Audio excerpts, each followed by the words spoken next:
What would you do if your boss constantly ripped apart your work, only to be left speechless when you turned the tables on them? I still remember the day I started working for Paula at State Street Bank like it was yesterday. I was excited to join a team that tackled complex financial operation problems, but little did I know I was walking into a nightmare. Paula was the epitome of a toxic boss, always criticizing my work to the point where I felt like I was walking on eggshells. Every week, I'd submit my reports on oil warrants out of Nigeria, only to have her tear them apart over the smallest things: format, verbiage, you name it. I was at my wit's end, feeling like I was being set up to fail. But one day, I stumbled upon an old folder on the network files, Paula's own handiwork from a similar project before she became a team manager.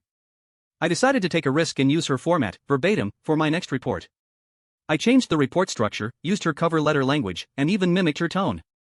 I was nervous as I walked into her office to review and sign off, but I was determined to see her reaction. She lost it. Completely.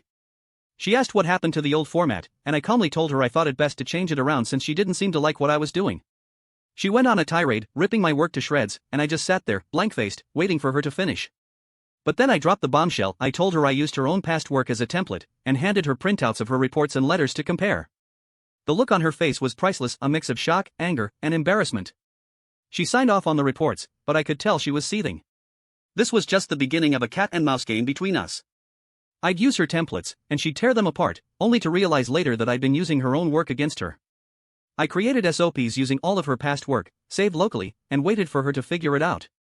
It was a game of chess, and I was determined to checkmate her. In the end, I won. I quit a few months later, leaving behind a toxic work environment and a boss who had finally been outsmarted. As I walked out the door, I couldn't help but think, fuck you, Paula. You may have tried to break me, but I broke free.